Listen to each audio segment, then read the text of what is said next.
Hey guys, welcome back. Prepping is all about making do with what you have. It's improvising.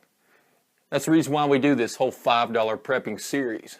This week I did something a little different. I didn't go to the store. I scrounged around several different places, more on that later, and gathered up what I could find for free. We got some tools, several things that are going to come in handy. You want to see what I found for free? Stay tuned. Well, hey, welcome back. I'm Matt, the DIY Prepper. And like I said, we're going to go over some things I got for free. Where did I get these things? Well, I got them from a business that was closing down. One of my neighbors was throwing something away that they didn't want anymore. They asked me if I wanted it. I said, sure. Went ahead and took it. Didn't get a whole bunch of stuff.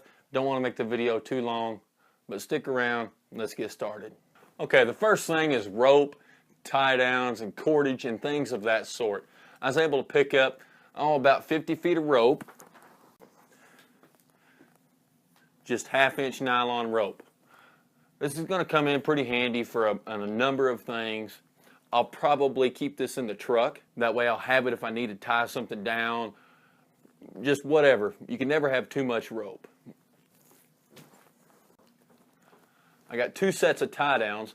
One is just the cam type that you just pull on, and the other one is a really heavy-duty ratcheting type. These are also going to go in the truck. They'll be there if we need them. Can you imagine the kind of ridge line of a shelter that you could make with these? It's amazing. So I was really happy to get those. Those are really nice. Another big score I found was this road atlas for the entire United States. I was surprised at how detailed this thing actually is. This is going to help me out if we don't have GPS. I can get to anywhere I need to go. And what I'll probably do is take and make a few photocopies of specific areas that are going to be of concern to me, as well as keep the rest of it, the full book, in the pickup. I'll probably laminate some copies of these and put them in the bug out bag and just keep some loose copies scanned into my computer that I can print off anytime I need. It is a few years old, so it may not have some of the brand new roads on it, but this thing is huge, be easy to see, a wonderful find. 25-pound test fishing line.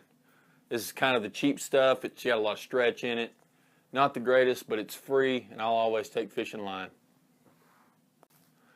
Another thing is painter's drop cloth. This is good. I'm happy about this. This excites me. What this is going to do is it's going to allow us, we can put this in our bug out bag, and the bigger one we'll keep in the house. And if something happens where there's a big dust storm or the power goes out, we can use this to seal off the windows. If something nuclear happens, we'll be able to seal everything off. I don't suspect something nuclear to happen, but there is a probability for it, and the option will be there. Say, if there's an outbreak of disease or flu, anything of that sort, this will do good to seal up all the vents, all the windows. Just do it with duct tape or whatever I've got, and this will work fine and keep every bit of that dust. All of that is going to stay out. Break a window during a rainstorm, I could seal it up for the night so I don't get hail and rain and all that other stuff in my house. Same thing with blizzards. Tornado knocks something out, but the house is still pretty sound. This is going to come in handy. Aim a flame lighter. Going to use this. I can already tell you this is going to be permanently attached with a piece of rope to my kerosene heater. I hate lighting that thing with just a regular Bic lighter. I can't stand it. So I'm glad to get this. Like I said, going with the kerosene heater. This is just picture frame cable. It's not very heavy, but we can make snares out of this, and that's actually what I'll probably do is make a few snares out of it, and we'll demonstrate and do that on video and show how that's done. This is really, really heavy for snare wire. It'll catch a pretty big animal. Snares are a pretty low probability trap, and you really got to be good to catch something. I don't know, I'm not confident in myself that I could do that, but either way, we can make a good snare setting it in the right place and catching an animal. Well, that's a different story. This bag contains about a pound of 2-inch wood drywall screws. You can never have too many screws.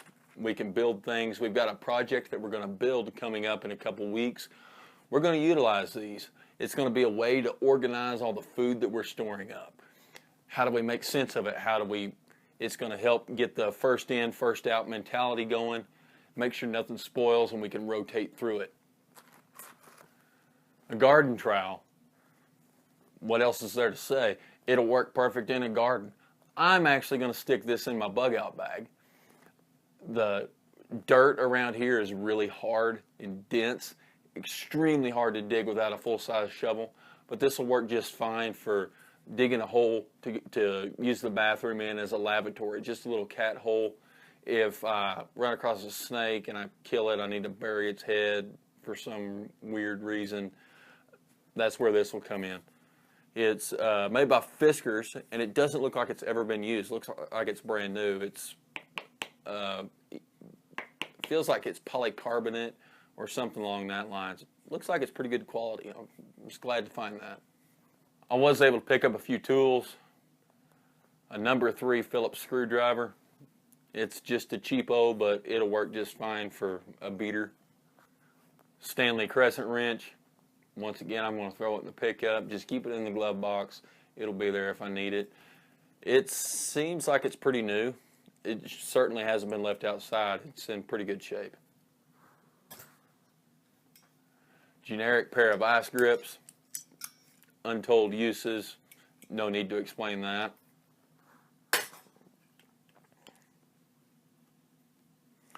El Cheapo channel locks.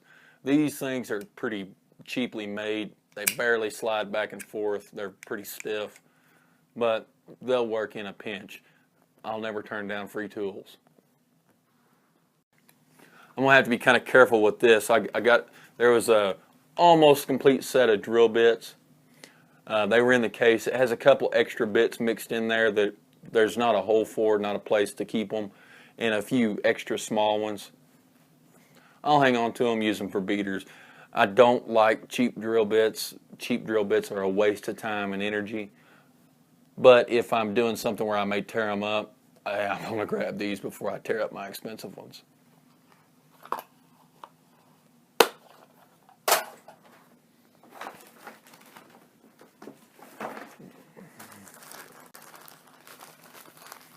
Got a whole bag of dust masks.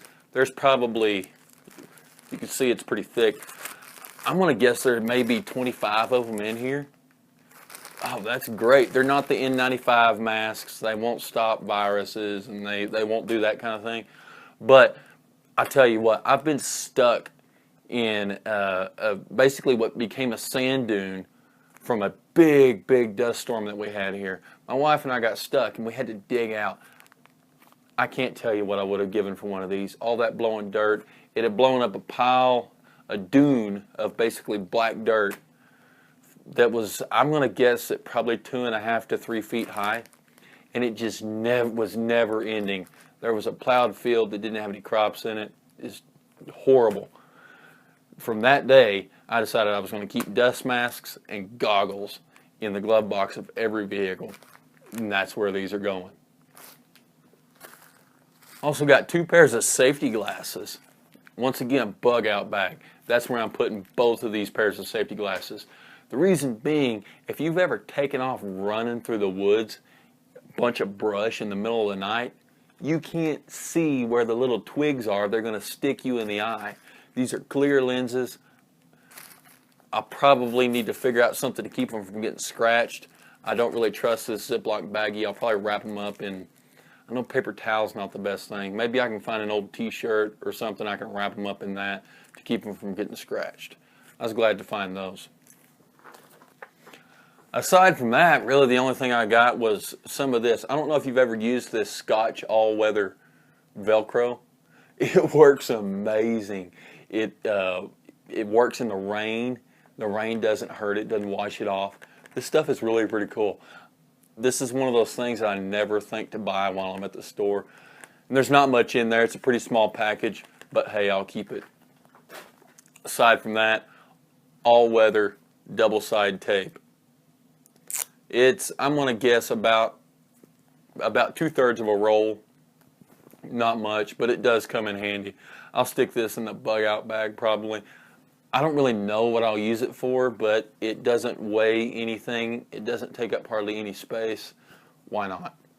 Another thing I picked up was a garden hose repair coupler for if your water hose gets cut or it gets a big hole, you just cut it in half, unscrew these and screw them onto the hose, and it makes a repair in it.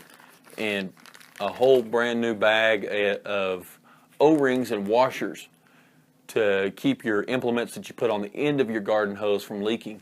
We've got a video coming up about wildland fire prevention around your home. We're going to use these then. Okay, and that's where I'm going to end today's show.